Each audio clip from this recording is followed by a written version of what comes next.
Hello, this is David Nevins for Citybiz List, and my guest today is Stephen Schupak, who is the newly appointed station manager at Maryland Public Television. Now, some of you may not know that MPT, based in Owings Mills, Maryland, is among the most premier stations in the National Public Television Network. And we are delighted today to have as our guest, as I said, Stephen Schupak. Stephen, welcome. Thanks for having me, David. Thank you to Citybiz List for putting this out there. So, Stephen, just congratulations, I guess, on your newly appointed position. Tell us a little bit about that, but at the same time, tell us a little bit about the state, if you will, of Maryland Public Television today. Well, the new position started this January is really to take a more hands-on approach to the strategic direction of the station and to continue our transition from linear viewing of television product into digital and streaming. As we all know, particularly during this pandemic, a lot more people are discovering streaming. And so that's a big part of our transition and takes a lot of planning. We used to bring one tape to master control and it would play all over the Mid-Atlantic area. And now we're individually concentrating on different digital platforms and streaming opportunities across the digital landscape. So I would imagine, given the pandemic and all of us staying at home, just like we hear about Netflix and Disney Plus and the like attracting millions and millions of new viewers, I would imagine the same applies to MPT. So share a little bit about that and some of your new programming and how the pandemic, for better or for worse, has affected what's going on at MPT. Well, as we continue this transformation from how people consume their news and entertainment and nonfiction public affairs programs, we are seeing increased usage in digital consumption. So a lot of people are using their mobile phones to watch even Masterpiece Theater, for example. People are watching their news and public affairs on their computers or laptops while they're doing other things. They're also consuming media on social media platforms, and we are actively supplying those outlets with content as well.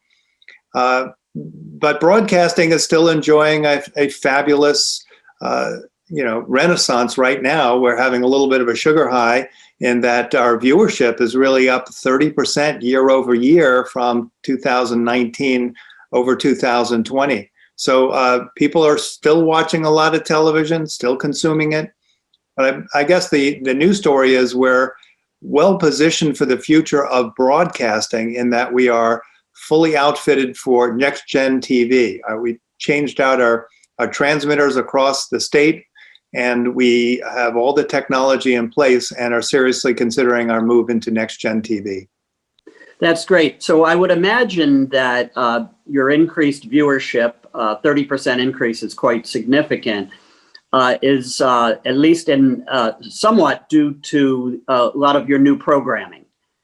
Can you talk a little bit about some of your new programs, hits? I doubt there are any misses, but hits, misses, and so forth for our viewers. Yeah, we are driving a lot. I mean, having a hit television show like our All Creatures Great and Small is a little bit like working a fan base.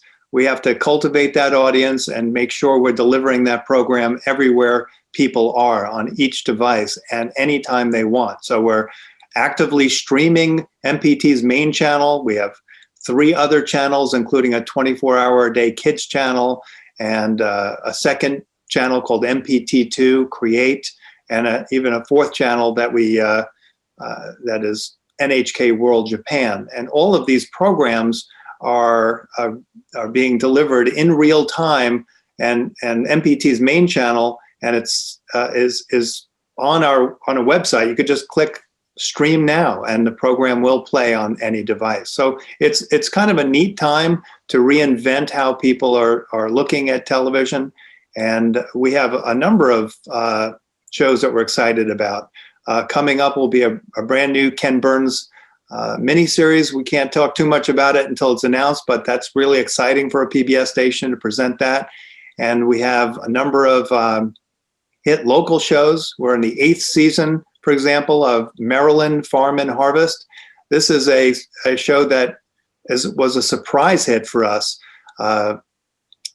The farming, as you know, is the #1 industry in the state, and it's really caught on. It's a whimsical show. It's a science-based show. It's a best practices show. It's just very entertaining. We have a great host in Joanne Glendenning, and it just really caught on. So we're also doing our Chesapeake Bay Week again, which continues to be a big hit, and will tie into a big Earth Day special from PBS. They're doing a 3-hour Earth Day special.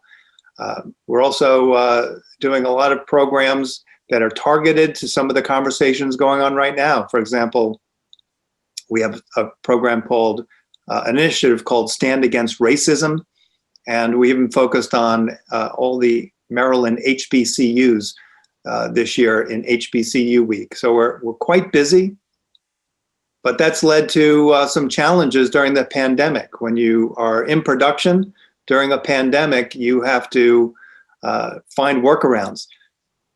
For example, when the pandemic first hit, we had to postpone nearly 100 episodes of television production and find creative ways to build a bubble around these productions.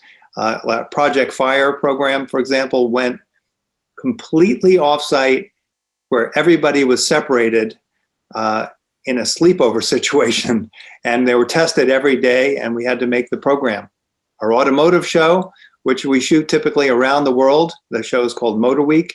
We had to, at one point, put a single person in a car and drive around the area and talk about the driving experience with one video, one person in a car and 5 cameras. So we've luckily since gone back into full production, but it was pretty funny. Yeah, Motor Week's always been one of my favorites for over a couple of decades now, if I'm not mistaken. Our 40th year on that show. Wow, well, four decades. I was not even close. So, Stephen, what you've clearly indicated is that your logo or your initials, MPT, you're a lot more than television today. And one of the things I'm told to ask you about is that you've also started an ad agency that I believe services the state of Maryland and perhaps beyond. Talk a little bit about that as well. This is a really exciting growth area for MPT. We started in 2017 in earnest with one single program called Breaking Heroin's Grip. We heard the governor talking about the heroin and opioid problem. We decided to get involved. And that one program was on MPT, but also other broadcasters, radio and television, carried it simultaneously. And that day we had the Department of Health in as our subject matter experts. And they were just so impressed. They said, "Can you do more of this?" And we said, "Well, we'd like to do some PSAs." And that moment is when the idea was born, and it's grown so quickly. We're now serving many other state agencies and recently branded it as Maryland State Ad Agency. Our first campaign on opioids was so successful that it actually turned around at more than a decade worth of increases in the number of deaths across the state from heroin and opioids. And so 2 quarters in a row, year over year, the number of deaths actually went down when we got involved. Now, clearly that's not all as a result of our media campaign, but we were part of it, and that's exciting. And that led to a relationship with the Department of Planning, which was looking at the U.S. 2020 census. And the feeling there was that we may not do well because we have a lot of hard to reach populations across the state in our rural areas. But we did a big campaign, turned it around in record time, and state of Maryland ended up at top 13 in the list of 50 states, and they were very pleased with that, and we were too.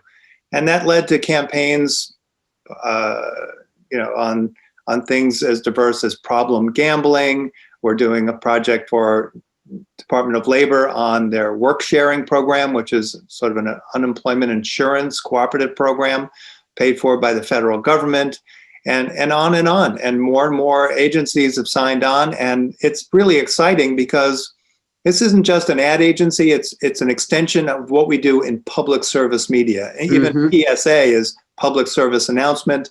And so we look at this as, well, these are 30-second programs, and sometimes we do 30-minute programs or 60-minute programs on MPT. So it's all public service media. It's a natural extension. And we are just so pleased that that business division is growing. Well, yeah, kudos to you on that for sure. Clearly, you're not your father's MPT. Stephen, I know that educational programming and your role in education at MPT is just as important as your role on television. How do you handle education during a pandemic? Well, that's a great question, because during the pandemic, with so many parents at home with their kids, they've really been struggling. So MPT changed its entire daytime schedule to deliver educational content to the homes, and parent guides, teacher guides, and online content for students. And we've been providing that now for nearly a year. It's called At-Home Learning. It's been a very rewarding program because parents are so grateful to have that content at home. And it comes with the gold standard of educational content from PBS. So it's been a win for parents that have been using this resource. So we're really proud of that. Stephen, as we close the interview, anything else you would like our viewers, listeners, and readers to know about MPT in 2021? The exciting news down in the state capitol is really been driving a lot of our editorial. We've been doing, it's the 40th anniversary of our State Circle program. Our viewership is dramatically up for that, and we're now streaming the House and Senate in Annapolis. We are adding live conversations. We're trying things like Facebook Live and having discussions and fostering a deeper discourse on the issue with our public and trying to make it a two-way conversation. And those kinds of things are perfectly suited to digital platforms. And so it's just been an exciting time. And I'd also add that our viewers and members are responding. We are at an all-time high for MPT membership. That's an important source of our revenue each year. And a lot of it is because we have a Netflix-like service called Passport, and people are signing up for that and streaming their content, getting access to older programs, or being able to binge on entire series when they're released. And these kinds of membership benefits and engagement are really helping propel MPT into the future. Well, thank you. Thank you again, Stephen. I think we're out of time, but congratulations for certain on your new highly responsible position as station manager. And for any of our viewers out there who think that public television is perhaps a thing of the past, Mr. Schupak has clearly shared with us that MPT and public television in general is going to be around for some time and very much a part of our future. Stephen, thank you so much. Thank you, David.